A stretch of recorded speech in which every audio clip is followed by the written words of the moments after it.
Hi, it's Bob Chu from Sand and Sea Marine in Stuart, Florida, and I'm on board a 2020 24 Islamorada that I actually sold to the fellow when he bought it in 2020. This boat is in excellent condition, only has 130 hours on the 300 Yamaha. So why don't you come aboard and I'll show you this beautiful boat. So this 2020 24 Morada is a whisper gray hull with a Matterhorn white deck. Kind of a really subtle, nice combination there. Starting in the bow, it does have a MinnKota Terrova trolling motor. This trolling motor has been used once ever by the owner of the boat. In addition, I need to tell you that this has a multi-piece cushion set. 4 pieces of cushion, 1 for each rod locker, which can stay there permanently even when you're fishing the boat. They don't interfere with the lockers opening. And then 2 that run athwartships match up to each other. Those cushions, as well as the cooler cushion and all the stern cushions for a full stern seat, which I'll get to, they are in my office. They have spent their life out of the sun in the owner's garage. So super clean, anchor locker, 2 additional rod holders here forward, the typical big storage compartment here found on these boats, with another storage compartment down below there, which is actually the back side of the anchor locker. I don't want to not point out the sea deck wide gaskets. Makes a perfect landing for the hatches. It's a little pricey, but it's very, very well done.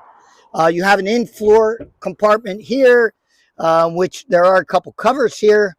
There's one cover that goes completely around the pipework, the console, and the leaning post. I'm going to put that on later and probably send you a picture of that as well. There's also a motor cover. These have the removable backrest, and they remove that easy. They can stow in the rod locker compartment.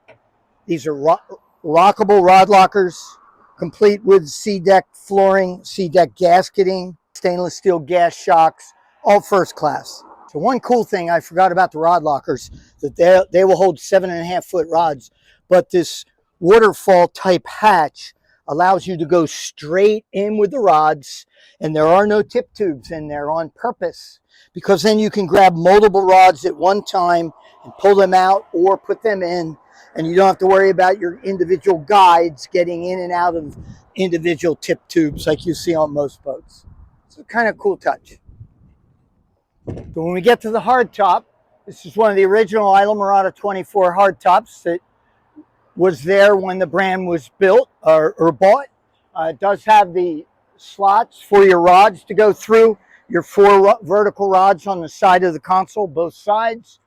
Speakers, 4 speakers, 1 in each corner, LED spreader lights, 2 aft, 1 forward, built-in electronics box, all very cool. Handrail on the side. This is a really functional fiberglass top. So you drop down, you have the low profile windscreen with this Venturi that actually helps, and you can run the boat with your hat on. Getting into the console itself, super clean, typical great wiring.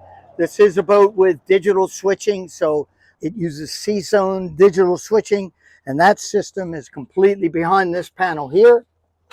And that's a backup, a 3rd source backup if you were to have a failure with the switches. I can go through that with you individually. Everything's labeled, and these panels come off very easily to get the blade fuses to be replaced. Has a Simrad VHF in here because, like a lot of recreational bay boaters, they're not on a VHF hardly at all. It's a case of an emergency only. Onboard battery charger, which is actually getting switched out this week. Battery switches, more circuit breakers here. Then the next step, move your 65 quart Yeti out of the way, and you get to your 4 Group 31 AGM North Star batteries, all below a nice custom built-in shelf. So now at the helm, you can see the 2 really nice 16-inch Simrads, Yamaha 5-inch gauge, JL audio stereo head, MinnKota trim tabs, switch with indicators, controls for your 2 power poles. Binnacle control, of course, stainless wheel with knob, the switch for the jack plate, Atlas jack plate, digital switching panel, and you get your digital readouts for the voltage on your batteries right here at the helm. There's no guessing game. Little plug for a handheld spotlight, little glove box here. Down below, you can tilt this out and you can get to the power pole pumps themselves. It's really handy. 2 different footrest positions built in. Handrails on the hardtop legs. I mean, this is a boat built to handle seas, even though it's a 24-foot bay boat. Remember, this boat only has 130 hours on it by its original owner. We have a few nicks and dings right here in the seat. This was actually done by a bird that would come and fly and land here if he didn't have his cover on. So nonetheless, pretty simple fix. Nice storage compartment. The support there, C-deck, same deal, same bird on the C-deck pad at the helm, kind of funny. Place for a cooler below, 4 rod holders aft, 2 drink holders, rigging tray, handrail. I mean, totally functional bird saw design. Under Gunnel Rod storage, and yes, they will hold fly rods. This boat does have a real nice JL audio system with a big JL sub. I'm looking, it also has freshwater washdown and saltwater washdown. So it's, really equipped, ready to go offshore if you want, but bay boat, the best performing bay boat in the industry. Across the stern here, there's 3 cushions that are also in my office and spent their life inside. They slide into these tracks. This one has the backrest. That's a removable backrest. Most people don't because you can fish right around it. Doesn't interfere with that. This is the main live well, which is a 30-gallon live well. Really deep. It is also aerated in this situation. He chose to have that. Moving over to this side, it's also a live well. He's plumbed it as a 35-gallon live well. It's also aerated. On this side is simply storage, same size compartment. It is insulated, so it can be used as a fish box. And you hear how they all fit like they should. And then last, bilge access, 2 latches, so you can lift it completely out of the way and see as professional wiring and plumbing as you'll ever see on a 24-foot bay boat. Little dirt around the gutter just thrown in for good measure. Can't say enough about the 300 horsepower Yamaha, of course.